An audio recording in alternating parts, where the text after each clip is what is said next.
Hello, Bolosones. I'm here with you today. An idea. A really great idea. Because sometimes you want to invite them over to your house, and you want to give them a homemade cake, one of those eye-catching ones. But the truth is, I really don't feel like working at all. Well, the no-oven idea is really easy and simple, almost like a game. Kids, and they turn out spectacular.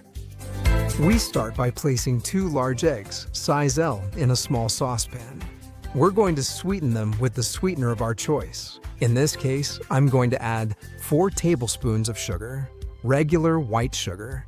I'm also going to give it a bit more flavor with a splash of vanilla essence or extract. And we're going to whisk all of this together quickly until we get a kind of cream, a little bit foamy. Basically, we just mix it for a few minutes. When it's more or less uniform, we add 2 tablespoons of cornstarch, also called corn flour or cornstarch, about 30 grams. And we stir it quickly so it dissolves.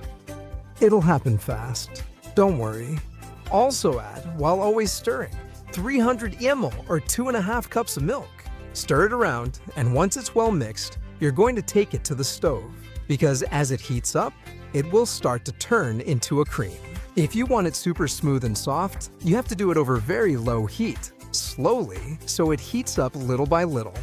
You don't need to be that precise. Here's why. You can start by using medium or even medium-high heat and stirring constantly with a spatula like this one I have here. See?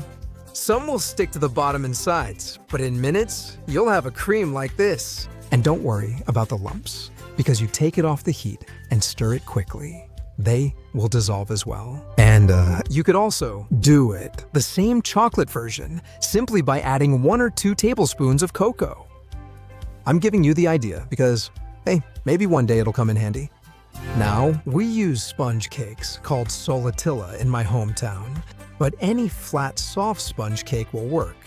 Or use a thicker one cut into narrow strips like these. I cut off the ends to make them look nicer, because I'm gonna put a layer of cream on each one. And there, we're gonna make a kind of sweet sandwich. Another good tip is to cover these sides with a little bit of cream. That way, they look professional, really professional. And the flavor comes from everywhere. My advice is to make it and then let it chill in the fridge or refrigerator for at least half an hour. But if you want to do it earlier, that's no problem. Once you've made the trays, put them in the fridge, and when you're ready to serve the desserts, just take them out. And with a little brush dipped in syrup, milk, or any other liquid, you moisten the surface. It's that easy. And why? Why do we add this moisture? Well, because we're gonna give it texture so it looks like a cake from a bakery or pastry shop. And how? Well, with a little bit of shredded coconut in my case.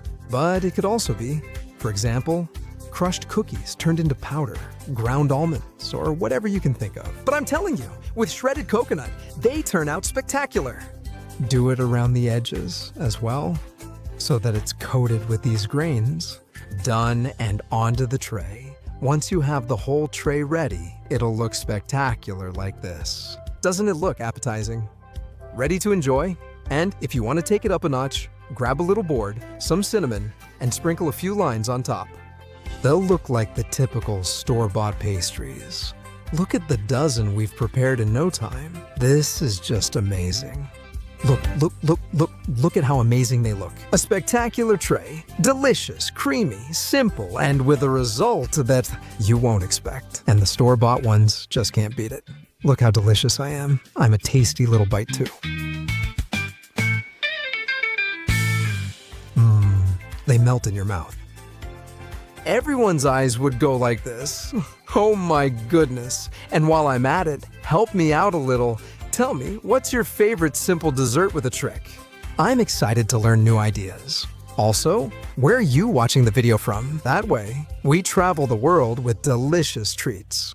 As always, I'll leave you the list of ingredients I've used so you can take notes, and it'll be even easier for you to prepare it at home. And if you want even more, favorite it, click on it, and enjoy it too.